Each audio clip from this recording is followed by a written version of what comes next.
Museum curator, so I give the title of museum of my contribution, museum curator as art collector, Gronkowski's donation to the Polish Historical and Literary Society in Paris.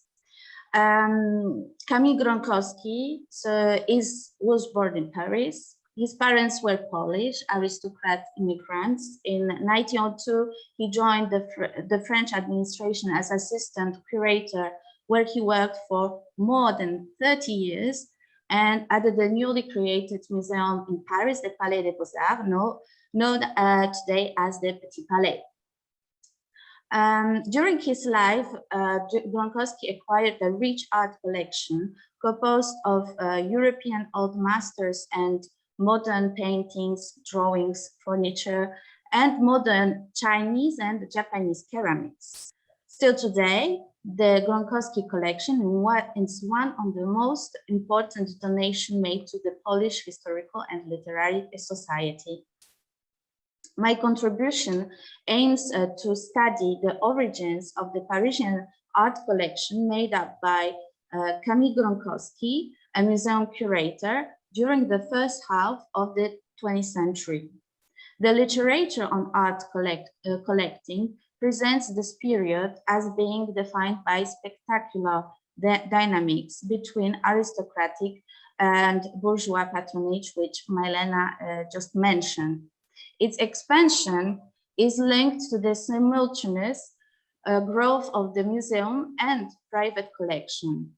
Therefore, the study focuses on Gronkowski's activity as collector and museum curator, and will examine three topics: the Gronkowski's network to the build-up of his art collection, the impact of his activity as an art advisor on the final shape of his art collection, and the context for his donation made to the Polish Historical and Literary Society in Paris. Let us begin with by introducing a few facts on Gronkowski education and professional career. Camille Achille Felix Gronkowski, the son of the Polish insurgent, he was born in Paris on August 11, 1873.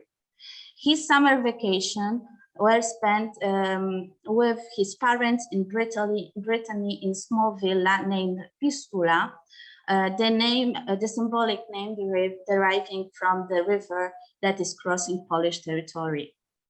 After graduation of the Parisian Lycée Condorcet, he studied at the Sorbonne. After graduating from the title of Doctor of Law, he entered to the French administration in 1902. A year later, he joined the staff of the Petit Palais as the conservation attaché. Mobilized in 1914 during the First World War, he returned to the administrative services just after the war.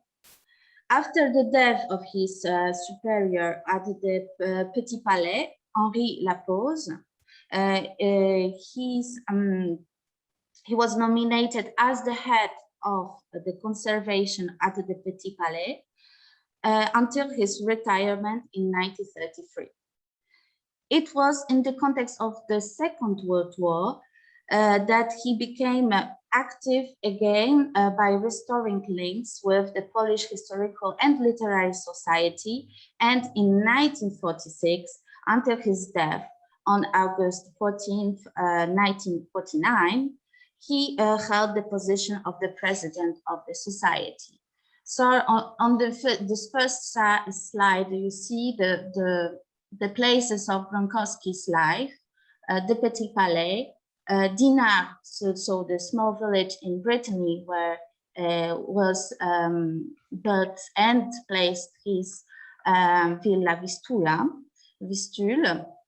and the Polish Library, the Polish Historical and Literary Society in Paris. And here I wanted just to clear that I will use two names for the Polish Historical and Literary Society and Polish Library, because these both names are used for that institution, which was created by Polish Historical and Literary Society, and then the description for the building is used for the Polish Library. But whatever it means, I'm always talking about the exposition, which is located in the heart of the Paris on Ile Saint-Louis, the island of Saint Louis in Paris. And we have also, until today, this institution, as you see, is functioning, and there is an art collection and the archive department, very rich library, and then part of museums consecrated to Mickiewicz, Biegas, the modern artist, and there is also a period room with a reconstruction of Salon Chopin.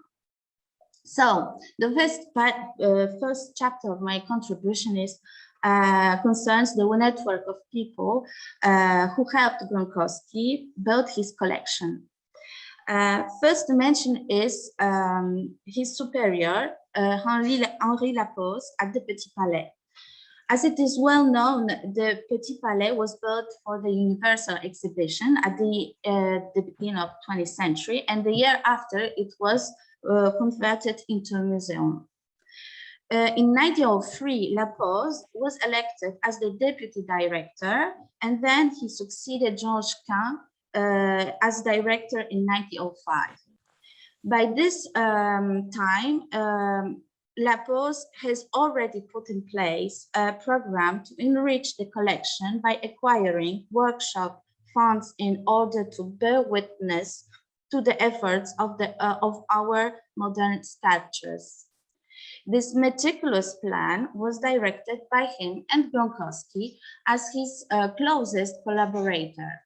From 1904, Petit Palais made many successful acquisitions, as Jean-Joseph Carriès, which you see on the screen, but also workshop of Jules Dalou, Félix Diman, Jean-Jacques Henner, Falguière, and also Courbet. The curatorial activity of Lapose was not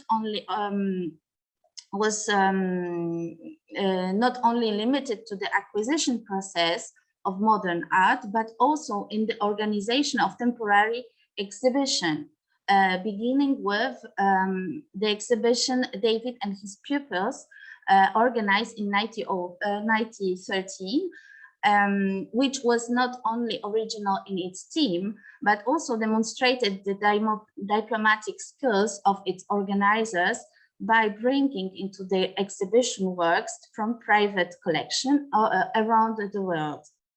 With that exception that museum, the Petit Palais was the city museum. To promote the event, Gronkowski, for example, himself published 2 critiques in Burlington magazines. And to compare this link of process, the activity curating practice, you see all the exhibitions that were organized by Gronkowski during his activity at the Petit Palais. Lapose's impact on collecting, building on Gronkowski was also the parallelism to approach both ancient and modern art, in a sense where the tradition of ancient painters can be founded in the modern works.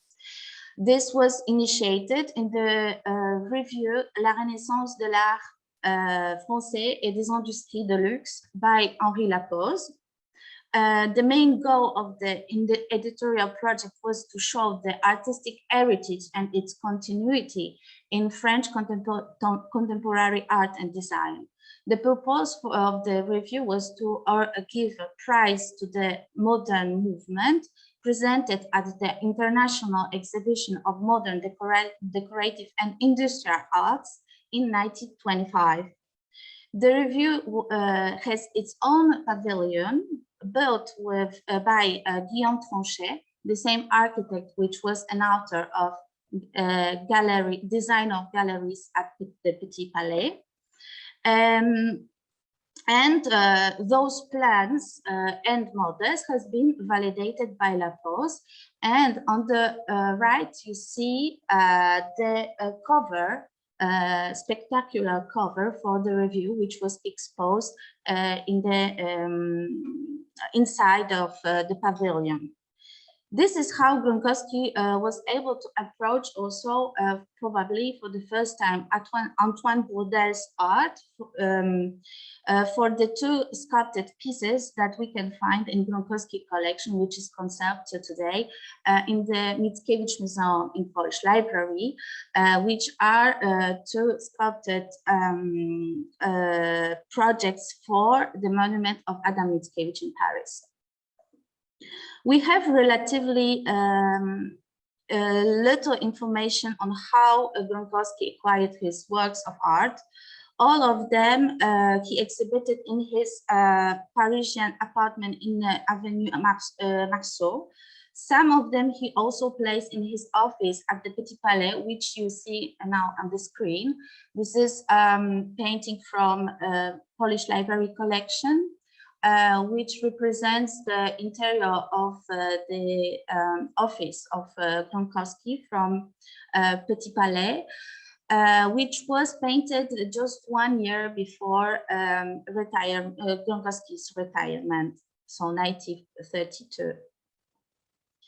However, it is obvious that many works from the Gronkowski collection came from private collection previously presented in the exhibition organized at the Petit Palais by Gronkowski or La Pose and Gronkowski, as it is in the case of Theodonc sacrifice of Jewish women from the family collection PCI, shown at the Petit Palais during the exhibition Conquête de l'Algérie, the anniversary of Conquête de l'Algérie in 1930.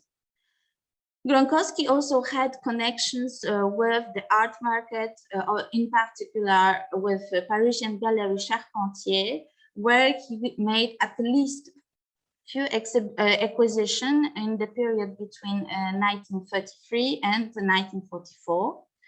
Another testimony is the photograph of Hugo's portrait by Boulanger, which was probably sent to Gronkowski by an unidentified gallerist with the proposition of an acquisition. This drawing that is still conserved in the Polish Library in Paris.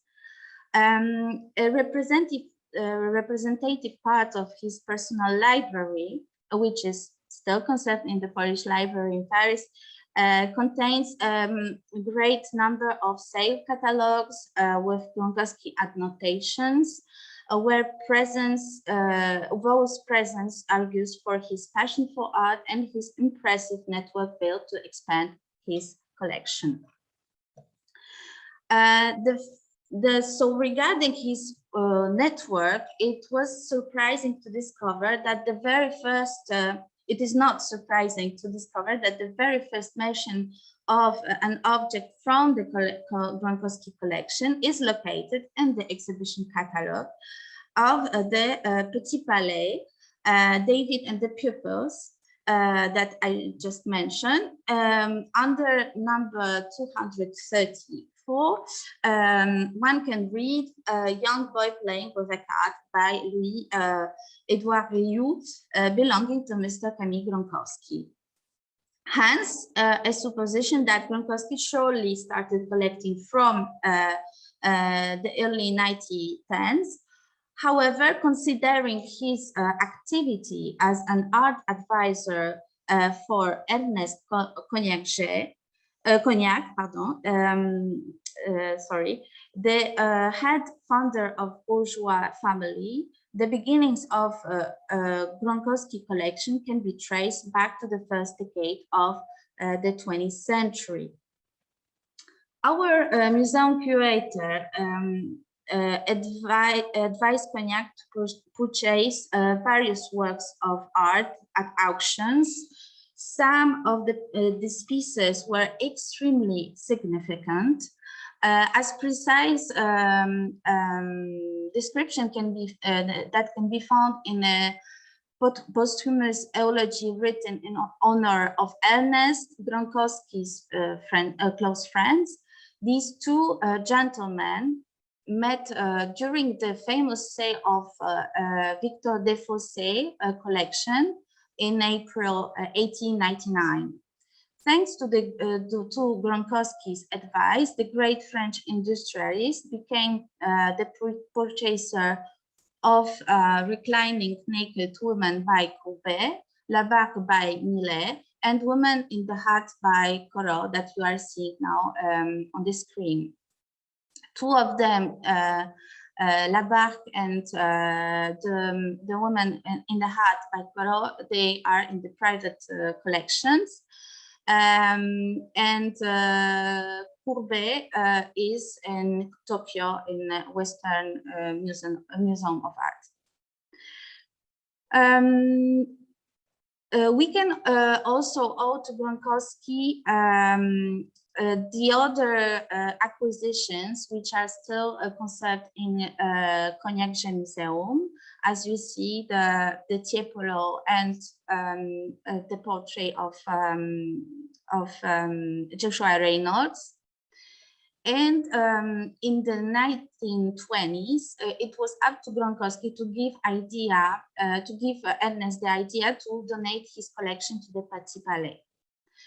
That never have been materialized because the great industrialist chose for unclear reason an independent public structure, which in 1946 became the foundation of Cognac Museum, located in the Parisian Marais.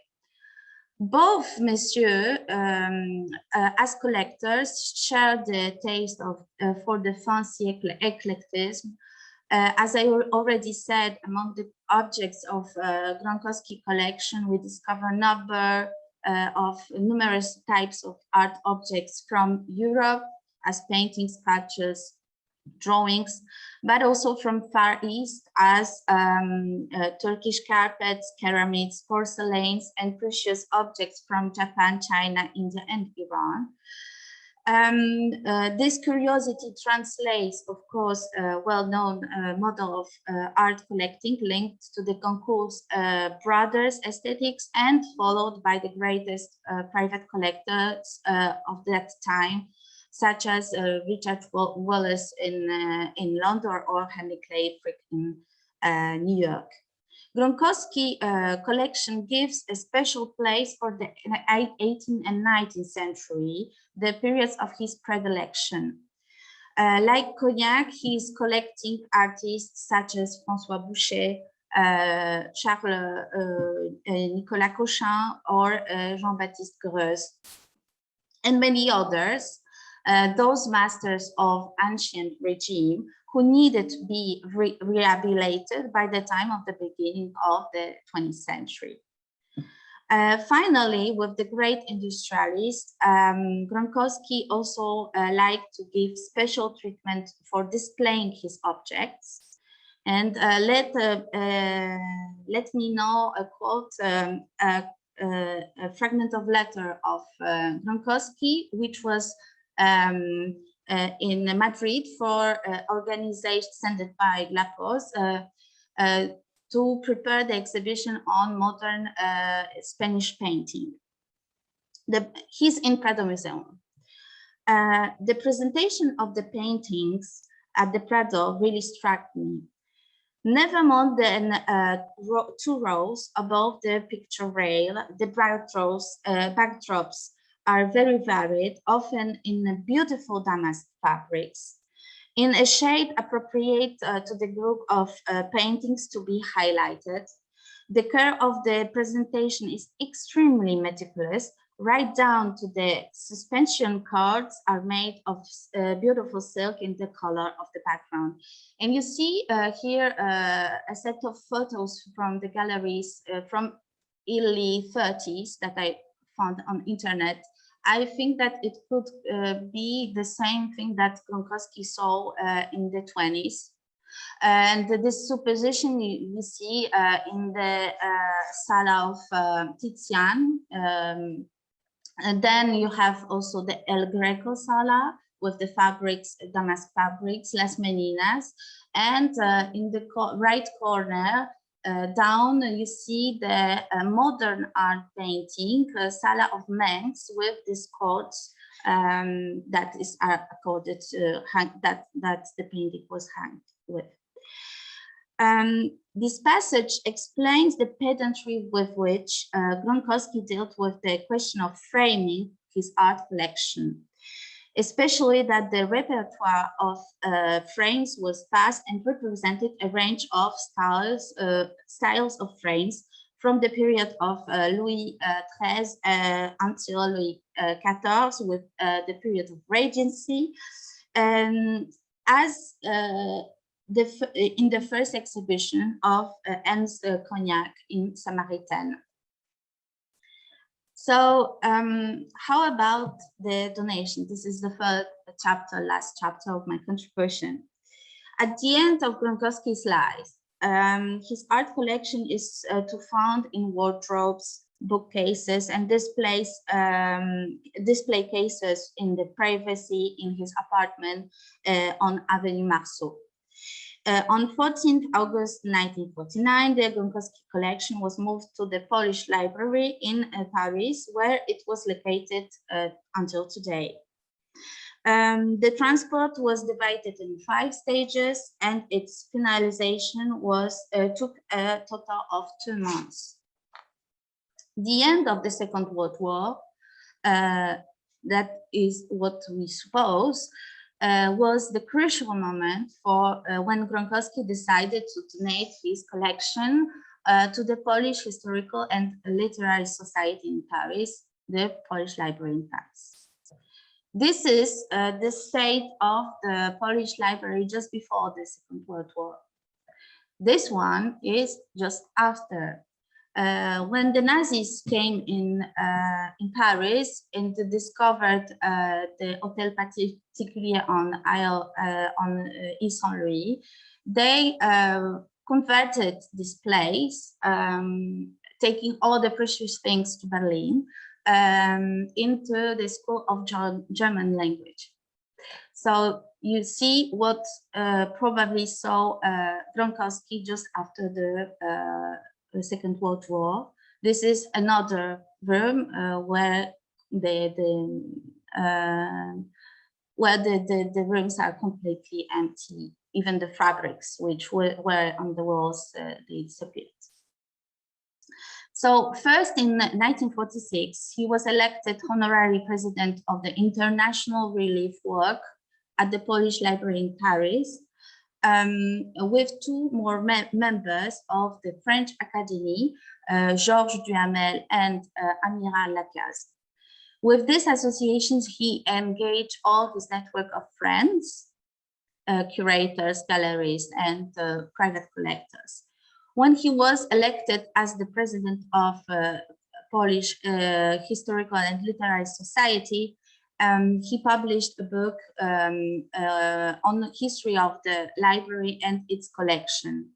In the introduction written in French, he recalled the objectives of this institution. The first would be the creation of a center of studies for the near and distant past, but also an intellectual center where the Polish national tradition would be perpetuated. These ideas merge with those of Adam Mickiewicz's son, Ladislas, which you see now in his office in Polish Library. Ladislas, he kept the memory of the great Polish poet, Adam, and founded the Museum Mickiewicz, located in the Polish Library at the beginning of the 20th century. For Ladislas, creating this place was a way to resuscitate the Polish soul through objects that bear witness to memory, to act against thick and thin. In that expression, we find that his ambition, which makes his donation more valuable. In this endeavor, the concern of to safeguard heritage clearly appears. Gronkowski did not forget from his very first work experience the mission of the curator to conserve, study, and give an access to the public.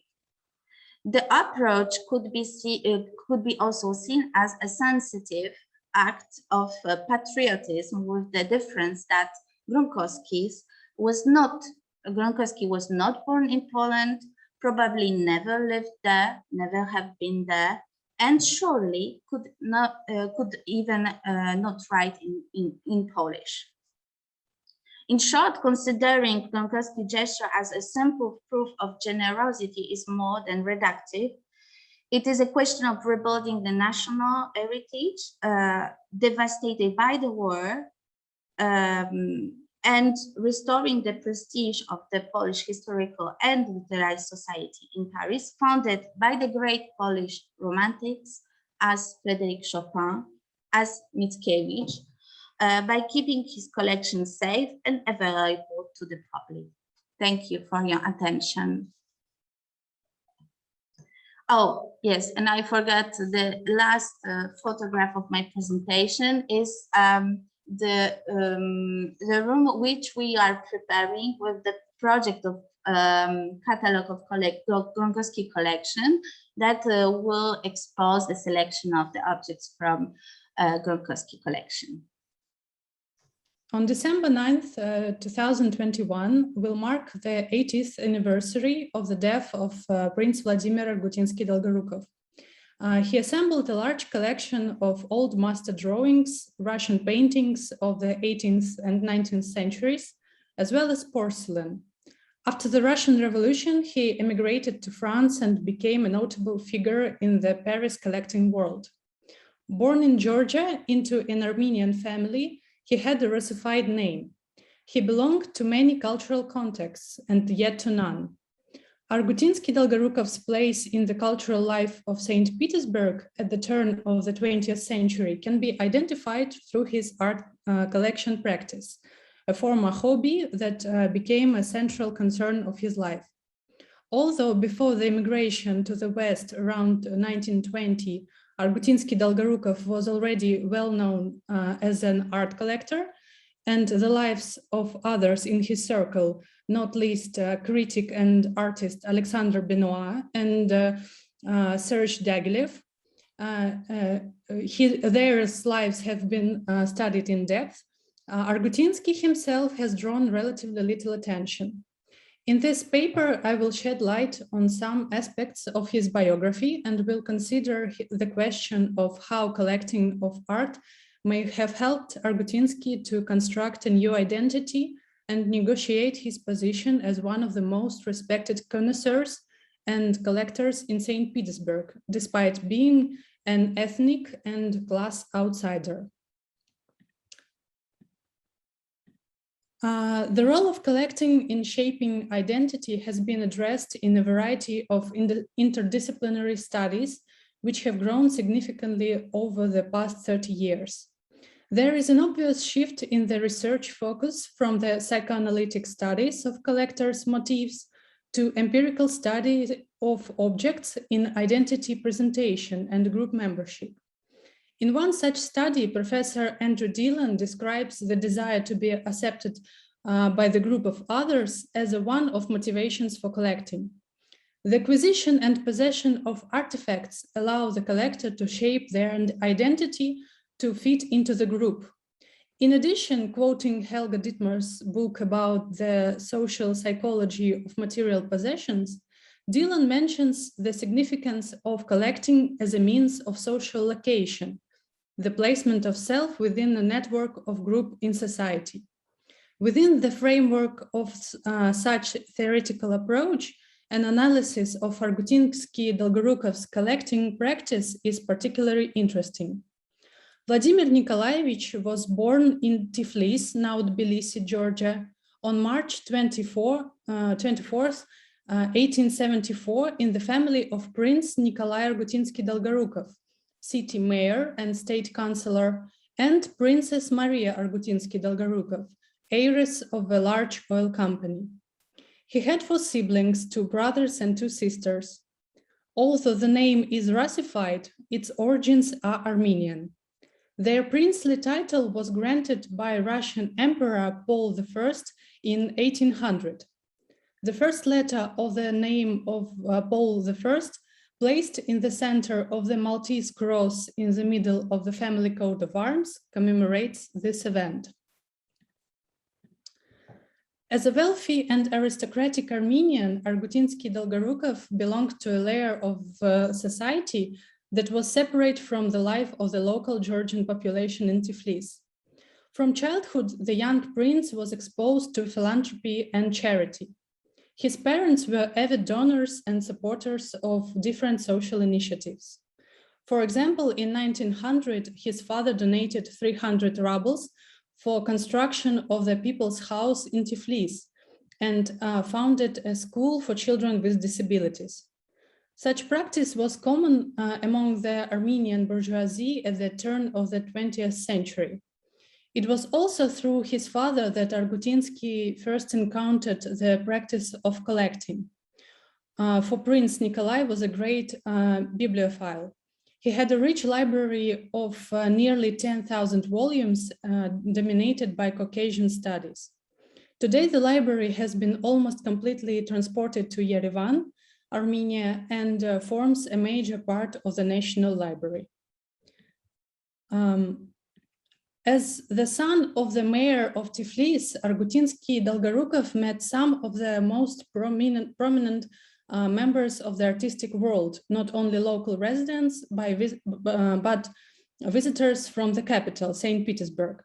Composer Pyotr Tchaikovsky was one of them. In this picture dating from 1890, the prince appears with Tchaikovsky and Nikolai Conradi, adopted son of the composer's brother Modest. It was taken during the last visit of the composer to Tiflis. I'm not going to embark on unfounded speculation regarding Argoutinsky-Dolgoroukoff's relationship with Tchaikovsky. There is no evidence for anything other than a warm friendship. But I must state here that there has been a considerable discussion of the prince's sexuality. In the complete absence of any evidence regarding sexual preference, he might productively be compared with the case of the writer Henry James. But acquaintance with the famous composer certainly played an important role in shaping the young Argoutinsky's identity. For the 18-year-old student interested in art, who moved from the province of the Russian Empire to the capital to study law at the Imperial University, communication with the Tchaikovsky brothers and their circle helped Argoutinsky to assimilate in the artistic environment of St. Petersburg. On his arrival in 1892, the prince rented a room in Modest Tchaikovsky's apartment. The composer's biographer, Nina Berberova, mentions Argoutinsky as one of those who were with Pyotr Tchaikovsky in the last days of his life. The composer died of cholera in 1893. The prince met Serge Diaghilev and Alexander Benoit as a student, and we can tell that he was perceived as other from Benoit's surprise that there was, quote, nothing typically Oriental, end of quote, in the manners and appearance of a young man so newly arrived from Georgia. From this, it is clear that in order to become part of aristocratic circles and to combat latent prejudice, Argoutinsky needed to stress his Europeanness. He constructed his image as a European intellectual using different tactics. Firstly, his style. He ordered clothes in England and France during his travels in late 1890s and 1900s. Secondly, his education. He studied art history in Paris, attending lectures by historian Salomon Reynac at the École du Louvre. And thirdly, his hobbies. He attended drawing classes at the Imperial Society for the Encouragement of the Arts in St. Petersburg, etc. Despite such efforts, Argoutinsky still was on the periphery of the creative world of St. Petersburg. The situation changed when the prince entered the Ministry of Foreign Affairs, moving to 11 Millionaire Street at the beginning of 1900s, in order to be closer to the General Staff building in which the ministry was located. It was at this time that he began to seriously engage in collecting, initially with the aim of decorating his new accommodation, quote, in the spirit of the old days. While in Moscow at the time, the wealthy merchant class was developing a taste for the modern art of Matisse and Picasso, in St. Petersburg, artists and collectors concentrated on the past, whether 18th century France or the Dutch Golden Age. The World of Art, a group of artists and art historians who published a magazine of the same name, in Russian it's Mir Искусства, at the center of which were Benoit and Diaghilev, were driven by retrospectivism.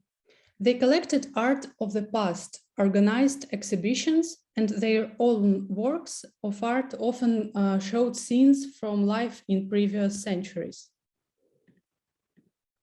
The prince's new hobby contributed to his rapprochement with members of the world of art, many of whom were also collectors, not least the artists Konstantin Somov and Stepan Yeremich, Dr. Sergei Botkin, Alexander Benoit himself, and others. They were united by a passion for old master drawings, porcelain figurines, miniatures, and Russian art of the 18th and first half of the 19th century. Benoit recalled that in the early 1900s, Argoutinsky gradually turned into the real collector possessed by an all-consuming passion.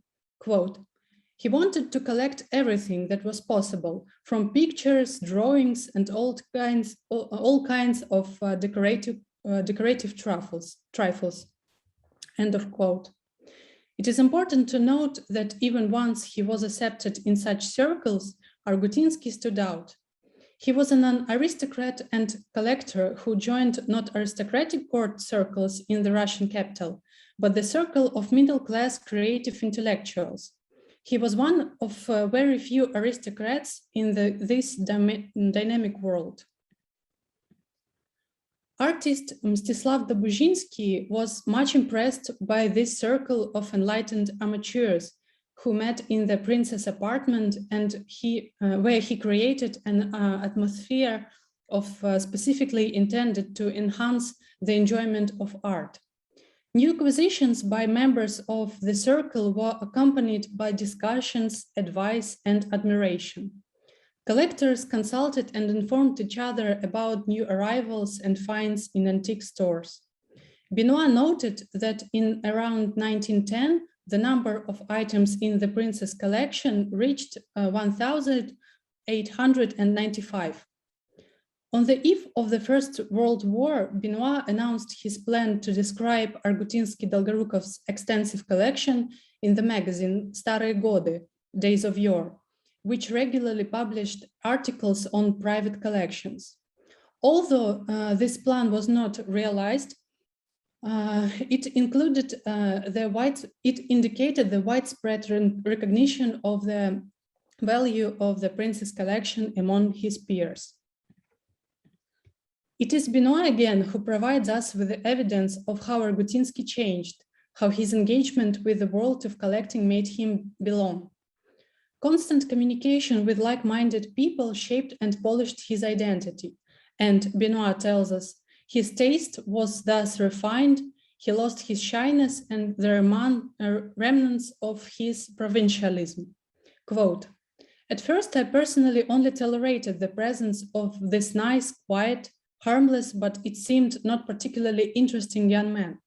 But we became closer when I discovered in him something that might eventually turn him into a true lover of art, someone of benefit to Russian culture in general, end of quote. Perhaps influenced by his upbringing in Tbilisi, by his family's charitable activities and the sense of a wider responsibility to society, Argoutinsky's collection went beyond purely personal significance. He became an important figure on the Russian cultural scene, a true connoisseur of old master drawings, and indeed one of the most active collectors in St. Petersburg at the beginning of the 20th century. But he also set himself another goal, which was to use his collection to enrich St. Petersburg museums. In one of his letters in 1912, he wrote, quote, "I will never sell any of those things that belonged in my mind to the Museum of Old Petersburg, the Museum of Alexander I, now the Russian Museum, or Hermitage, never," end of quote. He donated or specifically bought works of art to give to city museums, the largest such donation being a collection of 533 architectural drawings depicting the city that he gifted to the Museum of Old St. Petersburg between late 1907 and 1917. The collector declared his intention of transferring his whole collection to St. Petersburg museums after his retirement or his death. In the end, his collection was indeed transferred to the city's museum, but not in the way he intended. After the Russian Revolution in 1917, Argoutinsky-Dolgoroukoff lodged his collection with the State Russian Museum for temporary storage. But when he did not return from the trip to France around 1920, it was nationalized and became a part of the State Museum Fund of USSR. In 1929 and 1930, drawings from the collection were divided between two museums, the State Russian Museum, Russian drawings, and the State Hermitage, West European drawings. His paintings in porcelain was also scattered across museums of the Soviet Union. In Paris, Argoutinsky-Dolgoroukoff settled near the Les Champs-Élysées at 7 Rue François I in an apartment that he had rented before the war, continuing to collect but also dealing in works of art, which probably became his main source of income. In 1927, according to Konstantin Somov, Argoutinsky-Dolgoroukoff was planning to open his own antique shop. It seems it seems to have been around 1917 that the prince started to place a collector's mark on drawings he put up for sale at public auctions. Probably in doing so, he wanted to consolidate his authority among European collectors and make his collection mark a guarantee of the quality of the drawing passing through his hands. But it was also a way of indicating that he was one of the wider community of collectors of drawings, of elite connoisseurs in Europe. In his later years, however, collecting was more a way to survive than a passion and a form of self-identification. Argoutinsky-Dolgoroukoff died in Nazi-occupied Paris on December 9, 1941. When Nina Berberova visited the prince in 1936, she confirmed his activities as a dealer. Quote, "Up until the end of his life, he was engaged in dealing in Russian antiques. He was not tall, but still beautiful. He was something special about his dealings with people, old-fashioned, but never ridiculous. He told me now that he was a junk dealer, but once he had been a collector." Thank you very much for your attention. So today I'll be talking to you about Sir Francis Cook. He was an English merchant, an industrialist, he was a textile merchant, and he was a very proficient art collector. And so today I'll be talking about his collection and his social and scholastic concerns. So even though Sir Francis Cook was one of the greatest worldwide collectors during the second half of the 19th century, he is not remembered in this field. He was an extremely successful industrialist. He was the fourth richest man in England at some point, so second only to the king and queen and the dukes. So the fortune he acquired during his life made it possible for him to purchase countless high-quality artworks, including paintings, sculpture, and decorative art. We can see here that much of the Cook collection was exhibited at his house, Doty House in Richmond. So he collected hundreds of old masters of European paintings and rare antiquities that exhibited in this house. We can see the Fralipi in the very end of the room. So he collected many important works by Van Eyck, Fralipi, Messina, Velázquez, Courbet, Crivelli, Titiano, and even he owned the Leonardo da Vinci de Salvatore Mundi that was sold in 2017, even though that at the time it wasn't attributed to Da Vinci, it was attributed to one of his disciples. He became familiar with Sintra in Portugal during his grand tour through Europe, and because of the connections that he had through his first wife, they had a business in Portugal. So he wished to acquire some land in Sintra. He purchased the estate of Montserrat, and he wanted to build a summer residence there. This house had been rented by William Beckford in the end of the 18th century. Beckford was an extraordinary collector who had sought nobility through his cultural endeavors, which is something that Francis Cook would certainly relate to. So he wanted to pay homage to Beckford by owning and having a residence in Montserrat. So he purchased and rehabilitated Beckford's country house in the picturesque and romantic village of Sintra that was known at the time internationally through the poetic work of Lord Byron. So the property was bought in 1856 and construction was finished in 1864. And Sir Francis Cook was made a Viscount for this very notable endeavor. He was one of the biggest property owners in Sintra. He was second only to King Ferdinand of Portugal. So Cook wanted to honor Beckford by preserving the plan of the house, but he entrusted the architect James Thomas Knowles to design a completely new facade.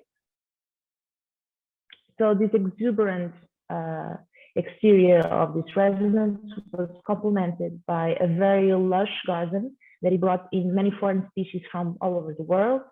The lawn was the first lawn ever in Portugal. And as for the interior, he decorated it with pieces of great interest and quality. So he composed decorative design with museological characteristics according to his Victorian taste that was very fashionable at the time. One of the bachelor rooms on the ground floor was converted into a religious art museum of sorts, a chapel. It was also called St. Anthony's Room, since the major piece of this room was the statue that was owned by Beckford. Beckford had commissioned this statue.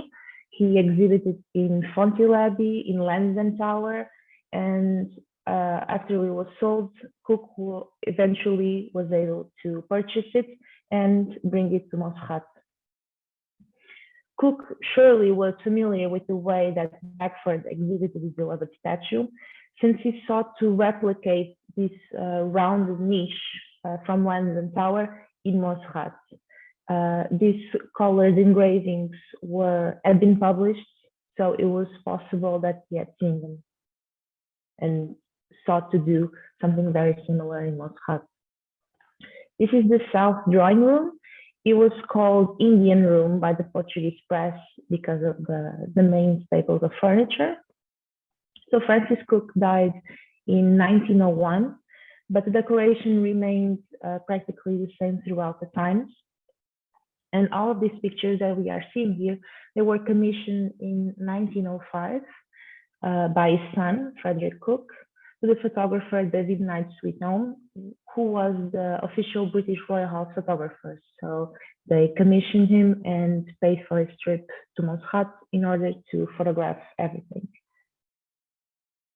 The music room had Indian furniture, classical sculpture, and an exuberant plaster decoration. So aside from the antiquities, the room also featured a Bechstein concert grand piano that had just been presented at the 1862 International Exhibition in London, so just 2 years before the completion of the house.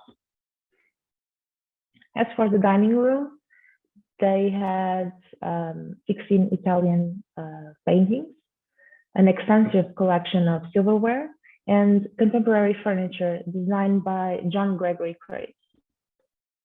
John Gregory Crace, at the time, was designing the interiors for the British Parliament with W.C. Spugin. This chair was a very well-known design that was very popular at the time. It appears in several English country houses. So Spugin and Crace were pioneers of the Gothic revival aesthetic, so they were directly inspired by examples of medieval furniture. The chair originally, as we can see in the 1905 picture, had a Crace logo, but in the present day, they have been reupholstered. This is the library, which presents the best example of this idea of intersection and coexistence between antiquities and the most recent novelties in furniture design. Atop the marble fireplace, there was a panoply of weapons, antique weapons, with a silver shield in the middle. So this shield was in fact a salver. It was designed by Antoine Vecht for Elkington and Company, illustrating the Battle of the Amazon. The model was produced for and exhibited at the 1851 Great London Exhibition. In the archives of the Metropolitan Museum of Art in New York, there's a drawing of a piece of furniture that could be used either as a desk or a portfolio cabinet, designed by John Gregory Crace. And we can see here that the edges, the projecting edges, the decoration are extremely similar to the partner desk in Montserrat Library. So there are many of these correspondences that allows us to suggest that the entire room was a commission placed by Francis Cook to the Crace firm in order to design an integrated decoration of the library. We can see that the shelves are custom made to fit exactly in the library room. The wallpaper was also used by Crace at the time, and that allows us to establish that connection. So the first part was in regards to his collection that he has in Richmond and in Montserrat. And now I would like to focus on his social and scholastic concerns, which were very geared towards his pursuit of nobility. So he was made a viscount in Portugal for building Montserrat, and he also wanted to pursue nobility in England as well. So back in London, Francis Cook's participation in an exhibition in the Leeds Ornamental Museum, he was one of the main lender of works, second only to the Prince Albert.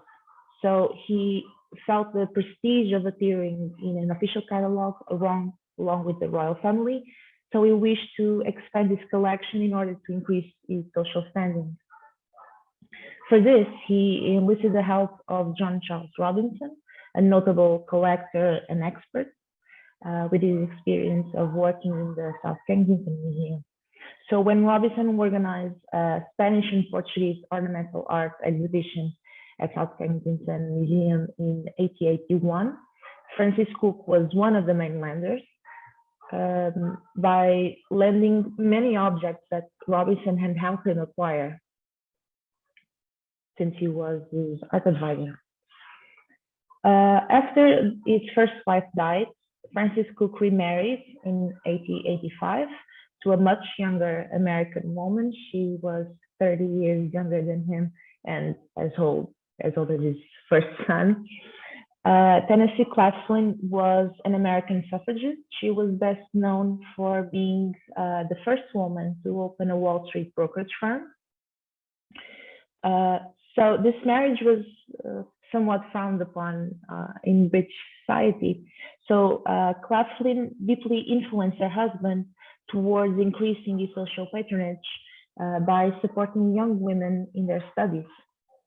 So for this, Francis Cook financed Alexandra House, a residence with 100 rooms in Kensington, very close to the recently inaugurated at the time, the Royal Albert Hall, designed to accommodate female students.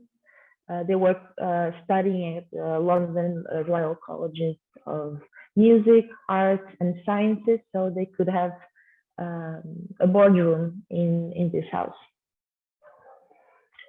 So for as a reward for financing this boardroom, Francis Cook was made baronet by Queen Victoria in 1886. Around the same time, Cook built his gallery extension in his Richmond house. This made possible to schedule guided tours, so the curators would welcome visitors and they would show them around the gallery and talk about all the pieces that he had exhibited there. Around this time, Cook ordered scholars to undertake extensive surveys of the entire collection, and he invited the most prominent first-generation scholars of the main London museums to start studying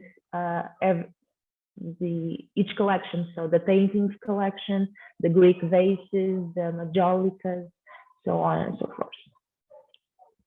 Back in Portugal, Tennessee Claflin, now Lady Cook, continued to carry out her feminist ideals towards the role of women in their families, education and care, and writing and publishing several essays on these topics. She put the principles into practice in Sintra, promoting the creation of schools for the children and employees of Montserrat. The Portuguese press at the time always gave the highest praise to Lady Cook, highlighting the 8 schools that she financially supported, and also praising the parties that she offered to children and their families inside the Montserrat estate. The couple would actually charge an entrance fee to visit Montserrat. It would be possible, and it was actually at the time one of the biggest attractions in Sintra. It was possible to visit Montserrat, the garden, and inside the house. And all of these proceeds would revert directly to their local charities. There were tickets sold in Lisbon. There was a one-time pass and an annual pass for an entire family. So this means that they had a very specific cultural and educational mission by making available to the Portuguese public such a unique collection and an example of English Victorian taste that was very unlike anything that was exhibited in Portugal. That also means that these spaces were never just domestic. There was also a very clear component of display and selection of pieces. And we can see that by the way they organized sort of typologies in different areas. So there was a room for religious objects. The main hall mainly had marble reliefs. The painting was in a dining room, so they would categorize and select the way they would show their pieces in Montserrat. There was also many postcards made featuring interior and exterior views of the house, as well as main features on the most relevant pieces inside Montserrat, such as this Venetian chair with inlays that presumably belonged to Venetian Doge. So as I said before, Cook had died in 1901. So it's very important to understand the way that he had such an extraordinary collection. So what happened in order for Francis Cook to not really be remembered as a great collector, and that has a lot to do with the way that his collection was dispersed. So in his will, initially, Francis Cook set up a trust with over 400 of his most important and valuable paintings, designating his firstborn as the main trustee. So in order to keep the collection together, none of these paintings could be sold. However, he split up the rest of his collection between his two sons. So the firstborn, Frederick, and his other son, Wyndham, from Cook's first marriage. Frederick kept all the other paintings, sculptures, and tapestries, while Wyndham kept the gems, the ivories, the majolicas, the bronzes, etc. So the generation that followed weren't interested in Cook's textile business, and their fortune started to decrease, being particularly affected by the British harsh tax policies following the World Wars. So the part of the collection that was given to his second son was eventually sold by his son, Humphrey Wyndham Cook, who was a race car driver. So after his mother, Frederica Cook, died in 1955, Humphrey sold everything to Christie's auction house. It's actually interesting that Frederica Cook is actually known for having the biggest will and testament ever made. It's currently in Somerset House. It has over 1,000 pages because she described every single piece that had been given to them by Francis Cook. As for the firstborn side of the family, Frederick became a member of parliament, and he was mainly concerned with charitable endeavors. He financed multiple hospitals and other charities. Then his son Herbert actually became very interested in the collection. He became an art patron, an art historian.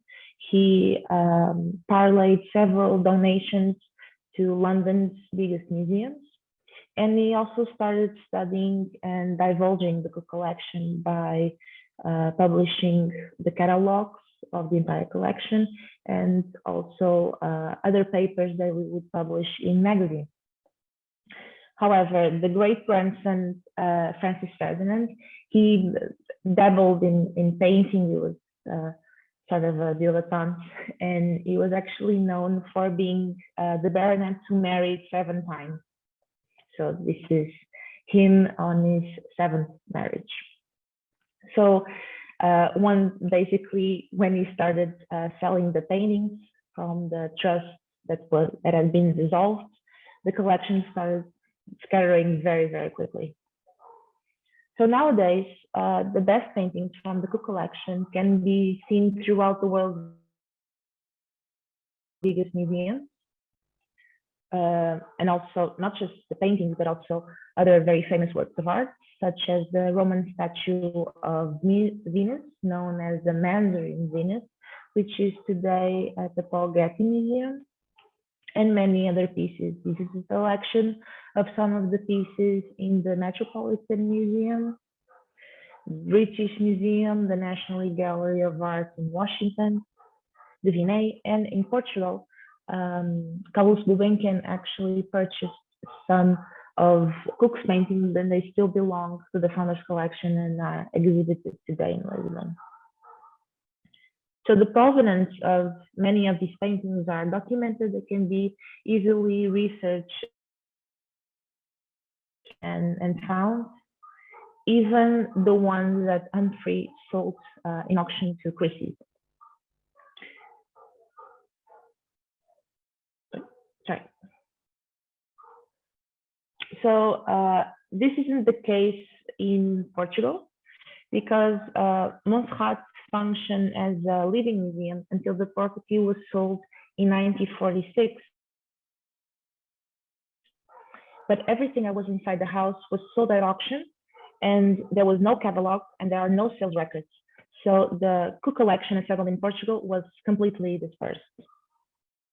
The only piece that was purchased by the Portuguese estate was this marble relief from an Antwerp workshop that is currently in the National Museum of Ancient Art. Other pieces have appeared in important private collections or have been sold in auction in more recent years, such as these Qing Dynasty fish bowls. They were used as flower pots, and the pair was sold by €1 million. in 2016. There's also this vase, also from the Qing dynasty, that was sold for 600,000 euros. So the sheer value of these pieces posed a very significant obstacle to recovering the collection. However, Park Sidra, which is the government property management that manages the Montserrat estate and other palaces in Sintra, they've been trying very hard to acquire some pieces. They've purchased in 2017 this Gregorio de Lorenzo marble relief for €500,000 euros. So in order to mark the bicentenary of Francis Cook's birth, there was an exhibition held in Montserrat in 2017, presenting around 50 pieces that all came from the original decoration. So they were either bought or they were on loan after being identified in private and public collections through extensive research. So Cook's collection pieces weren't just breaking sales records in Portugal.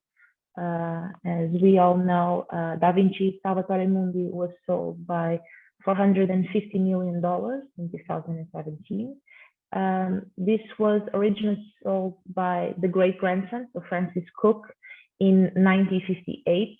He sold it for just £45 because at the time, the painting has never been attributed to Da Vinci. They always thought that it was made by someone else in his workshop. So the study of Francis Cook and this very important collection, and mainly the attempt to locate pieces from Montserrat that are currently in private and public collections, is a very topic in our research group, so in Argus. Our efforts are currently being materialized in Orion, a database which compiles information on art collections, collectors, the works, and their provenance. This is done by several different methods, mainly by looking at auction catalogs, private records in important collections, and so on. So in conclusion, the dispersion of this magnificent collection meant that Francis Cook activity as a collector is not remembered. So it slipped from public memory. Our research efforts aimed to divulge his cultural actions and trace his profile as a businessman who sought nobility through not just collecting, but by opening his collection to the public, and his preoccupations with advancing art history by having scholars study the collection, and also using this revenue to support his charities. Thank you so much. Thank you, Teresa, for your contribution. And now we can start our F&A session of our debate. I would like to encourage all of us to ask questions to our speakers using F&A channel, and I'm going to read the questions after you're going to put them into the F&A channel. But first, I would have a couple of questions to all of our speakers, and perhaps I start with Agnieszka. So I just wonder to what extent Gronkowski's Polish background could have an impact on the profile and content of his collection. At the end of in the last part of your paper, you drew our attention to his statements about his loyalty to the so-called Polishness, and that he really cared about just giving his collection to the Polish institution in Paris. You referred to Władysław Mickiewicz, and you just stressed the importance of such private collections for the continuation of the Polish identity, preservation of the Polish identity, especially abroad. But this was the very last part of his life after World War II, as far as I have understood. So I just wonder about his previous state of mind or opinions about his mission as a Polish, French, European cosmopolitan art collector. It would be my first question. My second question, I assume that we don't know too much about his life generally, since you mentioned that we are even not sure if he was able to write in Polish language. I just wonder about his life during World War II. Do we know more details about his war biography? And I missed information in your paper. What exactly happened to his collection during World War II? I'm sorry, but I saw the picture of a looted chamber or a room, and I don't know what precisely happened to his collection in Paris during the war. What were his strategies to survive under the German occupation? Okay, so now I'm going to Maria. Maria, thank you again for your very interesting paper. And now I'd like to ask you a question about a difference between St. Petersburg's and Moscow's private art collectors. So at the time before the collapse of the Russian Tsar state or empire, was there any difference in the profile, the content of the private collections in Moscow and in St. Petersburg? And my last question, and perhaps one more question to Maria about Dolgoroukoff. Well, he traveled directly after 1917, after the outbreak of the October Revolution, to Paris, or he stayed in Germany for the time, as many other Russian immigrants, 300,000 of the white Russians, so-called white Russians, we used to have here in Germany. And is there any documentation on this period of his life here in Germany? And my question to Teresa, also combined with my thanks for very interesting paper about art collections, private art collections in Great Britain, which would have been focused on Portuguese art. Are there any, or were there any of them? How was generally perceived Portuguese art in Great Britain at that time, at the end of the 19th and beginning of the 20th century? So that's it as far as I am concerned. And I see one question additional, which was asked to Maria, but Ulrike Schmiegelt, I'm awfully sorry. I can see only a question to Maria, and there is nothing more afterwards.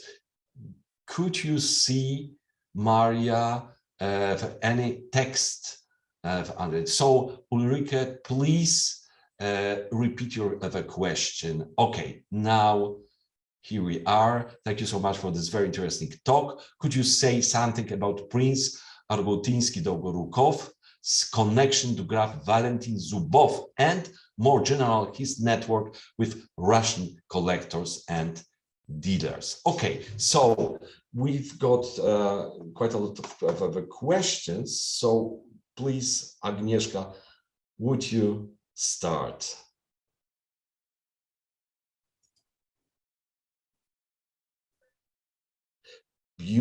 I'm sorry, Agnieszka, we can't hear you. Could you turn on your mic?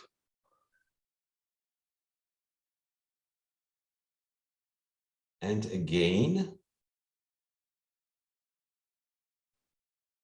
Well, could you say a couple of words? No, we can't hear you. Well, maybe yeah, you can try to unplug your headphones and plug it. Okay, yeah. Now we can hear you. Yeah, okay. Perfect. Yeah. So thank you for your questions that are very interesting, and they are really in the key of my reflection on Gronkowski's particularity, that his Polishness, I think that's why in one of the first slides you saw the Vistula in Brittany. It's really the education of his parents, his grandfather and his father. He was talking about it in the correspondence with the members of the Polish Society, Polish Historical and Literary Society that I found. He held all the souvenirs of his father, who was insurgent in January 1863. Yep. Yes. Mm-hmm. So in his testimony and in an inventory of his collection, we can find the mentions of the souvenirs from his father military career, but we don't have any traces of that, because the donation was very complex process. I didn't have enough time to talk about it. So it takes at least 7 years to really take the part that was donated to Polish library, to the society. Then what is very interesting, and also I didn't have enough time to talk about it, but maybe in the text of publication I could include it, is that Gronkowski was art historian. Not only he was writing a lot, not a lot, but some of articles that and very varied as his collection. And one of these articles was the first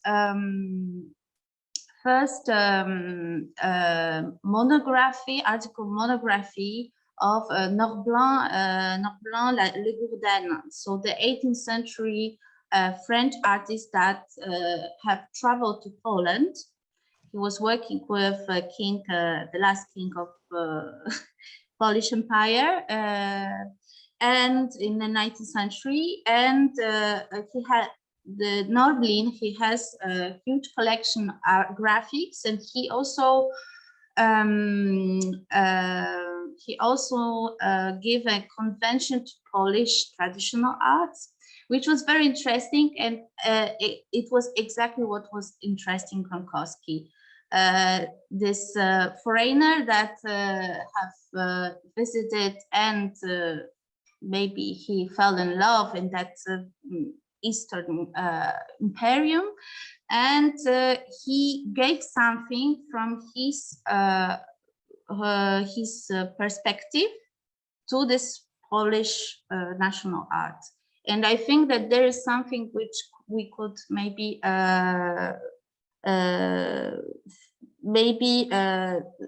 take as an explanation of this strange identity. And then when he contacted in 1946 the Polish Society, he even didn't write directly to them because he didn't know them. We know that during the Second World War, he was in Brittany. He was organizing a charity events for the Polish immigrants. So probably not in that context. He was already touched by the situation, and also I think that he was very sensible on the political situation, that there were communism, that the political context make it appear that maybe this Polish heritage and patrimony is somehow in danger. So what I can say that, and the Nobelin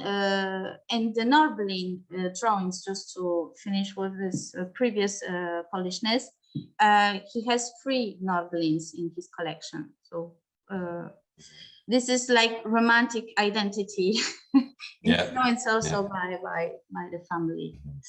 Yes, and just to finish this, just the photographs that I show, it was the state before and after of the sal of lecture for the researchers of the Polish library. His collection, Gronkowski collection, probably were intact and safe in his apartment in Paris, and probably part of it was also in Brittany, in Vistula, because he spent all this years in Britain. Okay. Thank you, Agnieszka. Maria, we've got additionally 2 more questions and in the chat the channel, and one of those is to you. It just popped out. Thanks a lot for very interesting papers. My question to Maria: what was the attitude of Dolgoroukoff to the modern art in Paris during his 20 years life in Paris? He knew Diaghilev, who was in the center of the scene. Yeah, okay. Yeah, thank you very much for your questions. And I would like to start with you, Igor, with the second question about whether Argoutinsky traveled to Germany after his immigration in 1917. As far as I know, he didn't travel to Germany because there is actually a very little evidence considering his escape from Russia. And the only few mentions about his escape are the memoirs of his friends in Paris, and they all say that he left Russia in around 1920s or 1921, and he left through the Finland. So he left through the north, through the Finland to Paris. And after the Russian Revolution in 1917, he actually tried to live under the new regime, under the Bolshevik regime. And he actually, I didn't have a time to mention it in my speech, but he occupied the position of curator of Department of Drawings at the State Hermitage from the 1918 till 1920, and then he left Russia. So yeah, he stayed for a few years after the revolution, but in one of his letters to, if I'm not mistaken, to artist Leon Bakst, he wrote that he, despite the new regime, he was horrified by what Russia turned into, after the revolution, and he was very much a monarchist, we can say. And I'm very sorry, can you please remind your first question? Well, it was about the difference between private yes, art collectors or collections in Moscow yes. and St. Petersburg. Yes, thank you. As I mentioned, in Moscow, before the revolution, there was a difference, mostly because in Moscow there were a merchant class, and we know the personas of Sergei Shukin, very famous collector of modern art, and Ivan Morozov also collected modern art of, for example, Picasso and French Impressionists, and they had a very keen eye on this, on such art. It's not particularly wrong to say that they also collected old art. I mean, old masters' drawings and porcelain and Japanese art, for example. But there is no such evidence for such interest in modern art in St. Petersburg at this time. So I think I can say that I think this is the main difference between two collecting worlds in St. Petersburg and in Moscow. Thank you. Then the next question I would like to answer is Ulrike, and about the connection with Graf Valentin Zubov. Also, I didn't have the time to mention, but as the part of the staff of Hermitage Museum, Argoutinsky, after the revolution, became a member of the Soviet, so as say, of the conservation of the pieces of art from palaces around the St. Petersburg. So he was very much involved in the conservation process to keep and to keep safe pieces of art that became ownerless, so as say. So I think that he might have known Zubov through this community of art historians. But as far as I know, I didn't see any direct letters or maybe correspondence between them. But I am working, it is my current research, and I hope to see maybe some of his connections. Yes, also about the network of Russian dealers. Argoutinsky was in the center of collectors' world in St. Petersburg. He had a very extensive correspondence with different artists and collectors and dealers. He was connected not with only Russian and Moscow and St. Petersburg personas, but also with the Western colleagues. So he had a very broad connections. There is a very large archive in Moscow in the State Archive of Library and Arts, which contains his correspondence on which I am working currently. So I hope in the nearest future to publish my PhD in which I will disclose his broad connections. And the last question about I'm very sorry, I would like to, about the modern art of Paris after his immigration. The thing is that I am currently only starting to learn about his 20 years of his life in Paris. But as far as I know, Argoutinsky was connected with the famous artists and poets and writers of Paris. For example, I know that he was close with Jean Giraudoux. I'm sorry for my pronunciation. And he also had correspondence with Pablo Picasso. At that time, there are letters from him to the artist. So I guess he was connected and had maybe mutual relationships, but I'm not sure about the pieces of art in his collection which had a modern modern pieces. Yes, Yeah. I'm still working on this question. So thank you very much. Thanks a lot, Maria. And now we are switching to Teresa. One question more appeared in the meantime, and this is a question from Thomas about Cook's intellectual horizons, and then he specified or clarified his question. Teresa, can you see actually the content of the question? It is I do. chat. Yeah, I would like to start channel. there.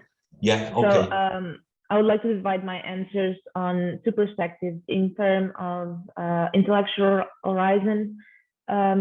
Cook never really he never tried to study the collection himself or tried to publish any essays. He never done anything of the sort. It's very interesting, the comparison between Francis Cook and his grandson Herbert, who was a trustee of the V&A and National Gallery. He was a scholar interested in Giorgione. He published books and articles. Francis Cook never did anything of the sort. He relied very heavily on his art advisors and the scholars that he would invite to study the collections. However, in a matter of taste, Francis Cook's taste is so interesting because it's so different from everything else. I mentioned that it was very different in Portugal, and Montserrat was such a big attraction, but it was also quite different when we compare to other country houses in England. His taste was very specific, the way that he wasn't afraid to conjugate so many different typologies. So the Indian furniture, the Chinese vases, he had contemporary sculpture that he had made. He purchased from Canova. He purchased several reproductions that he had in Montserrat. In Doughty House, we could see all the different coexisting at the same time. However, in painting, he only collected old masters. He never collected contemporary artists of his time, just the old masters. Which is very interesting in its own way as well. And it's very different from what we had in Portugal, where collectors would like to mix between older masters and contemporary artists, for example. Here in the question, we have the idea of comparing to Palácio da Pena, which was owned by the king Ferdinand of Saxe-Coburg. So he was of German descent, but he married the Portuguese queen, and he really tried to integrate himself in the Portuguese cultural fabric. So when he renovated the Palace of Pena, he went to research and recover older Manueline aspects.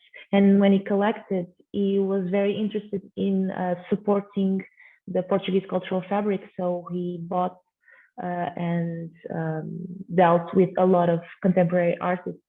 So Francis Cook is so interesting because the way he was so different.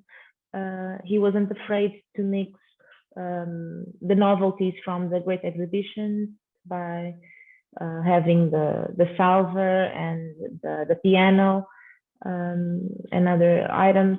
And he also would place commissions to furnitures working at the time. So there was this very grand mix of items. So I think that concludes the question. As for the other one, I'm so sorry, I forgot. What was your question, Professor? Just about private collections of the Portuguese art in yes, Great exactly. Britain. Yeah. Exactly. So it's related to this idea of taste. So Portuguese collectors would prefer to dabble in contemporary sculpture, contemporary paintings. They had antiques, mainly Portuguese furniture from the Baroque, so very heavy, dark furniture. And they also collect a lot of Chinese porcelain, but they weren't nearly as fine as the ones that Francis Cook had. So we can see that he was buying specifically from the Chinese internal market. Very, very fine pieces. And that's what made it so easy to locate the pieces in the private collections in Portugal, because they stood out so much from what they usually have. Okay, thank you, Teresa. And we've got still 2 minutes left. Maria, I don't know if you can see the question asked with a long comment asked to you about the difference between Moscow and St. Petersburg. Was the difference also in the atmosphere, or is caused by the atmosphere of those two cities, different atmosphere? Moscow was the city of the Russian bourgeoisie, the beginnings of Russian capitalism. St. Petersburg, on the other hand, was a city of aristocracy. To some extent, the Prince Argoutinsky's collection confirms this. Was Argoutinsky's collection due to the atmosphere of St. Petersburg, a city of aristocratic palaces, many aristocratic collections, etc., etc.? Maria, you've got 1 minute to answer the question. Thank you very much. I started to write the answer because I didn't know that we had time, but I will shortly answer this. Yes, thank you very much, Camila, for your question. You are completely right about the spirit and the atmosphere, the differences between these cities, and partly a collection of Argoutinsky, for example, the collection of old master drawings was connected with the fashion for such type of collecting in his circles, because it was very fashionable to collect old master drawings. But we have to note that the St. Petersburg is the city where our monarchs, for example, Catherine the Great, started to collect drawings at the beginning, at the first place. So this connection to the royalty, to the monarchy, through such collectings, through such type of collecting, I think is obviously present here. So he tried to connect himself to such a royal practice, I guess. So this is the short answer to your question.